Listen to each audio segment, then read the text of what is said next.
Well, I'm not going to give you as your story what you want, because I've paid enough this year already in fines. But in all seriousness, we're too often. We're too often as managers. Sam's wrote it in his programme notes today. He feels that the last 3 games he's had decisions go against him which have cost him points. If the referee had to give the penalty straight away, I could understand.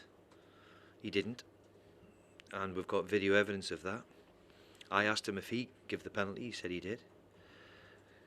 It must have been 2-3 minutes before he made the decision. So, if he has given the penalty, we've obviously got somebody on the line to clear the ball.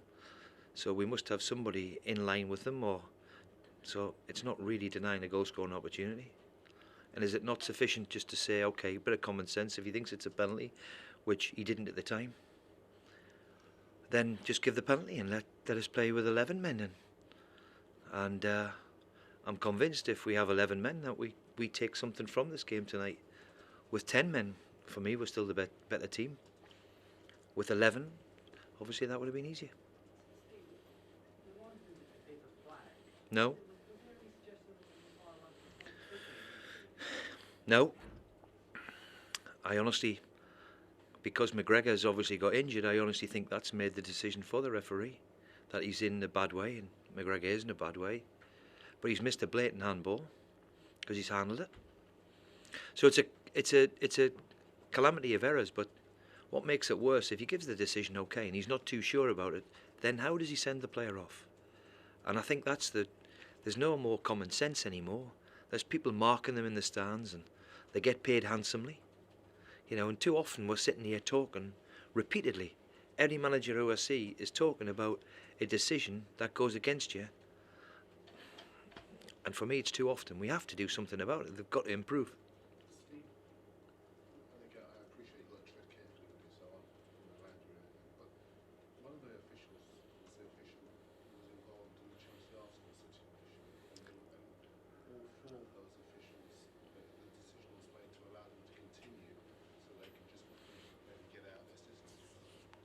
The thing is, listen. We can all make mistakes. James Chester's made a horrible mistake. In life, you can make mistakes. But if you're not sure, like he wasn't to start with, then how can you then think about it retrospectively because somebody's injured? Because he only turned back. He didn't give the decision then. He only turned back when the 2 players were lying in a heap. Now I asked him, as I said to you, did he get some information? Did the linesman give the penalty? He said no.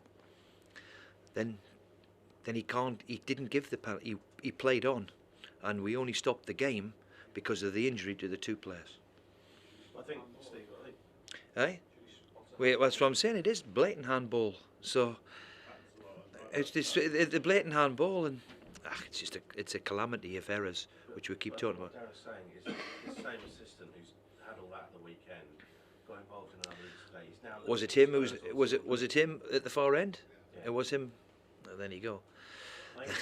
They're only Wow, he's had a bad few days, hasn't he? But I mean, they're only human. Should they be rested for a chance to? look, I'm not. Listen, as I've said to you before, I understand that it's very, very difficult. But these rules and stuff that we've brought into the game were supposed to make the game fair and better. We could have shut up shop. We could have took off a striker.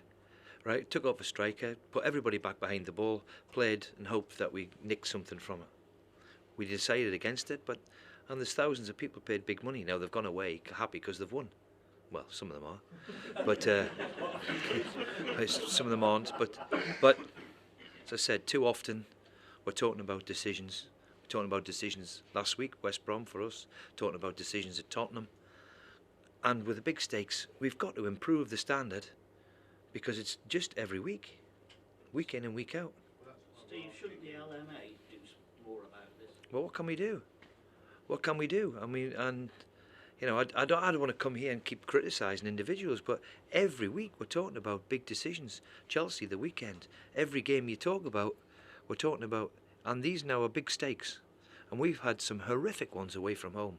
Especially when we come to London, we had a horrible penalty against us at Tottenham. I can go on and on with it. And as I said, if he wasn't too sure of it, then just let it go. Because nobody knew it was a penalty in the ground. Nobody claimed for a penalty.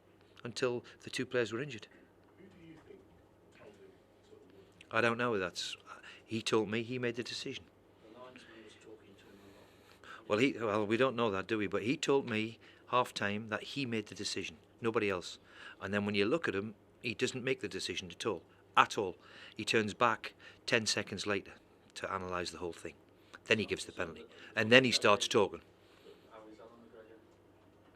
Unfortunately, he's in a bad way. We think he's certainly got kidney damage. We're waiting to see. He's a specialist on his way now to see him. He's got contusion of his kidney, which we're hoping it's not ruptured, but it looks a pretty nasty one at the minute. Is he at the ground still? No, he's gone to hospital. He's in hospital, and he'll remain overnight in hospital. We're asking Sam, who seems very upset. I know he jokes about it, but obviously it's very serious for him. Fans booing him, given that a couple of twice, he's never experienced that in the game before. Do you share that? Well, he's big enough and ugly enough to handle it. It's the way it is, Darren, at the moment, unfortunately, and there's an expectation here, isn't there? There's an expectation that goes before it, and when you don't hit them expectations, there's a frustration, which obviously Sam will have to live with. Okay.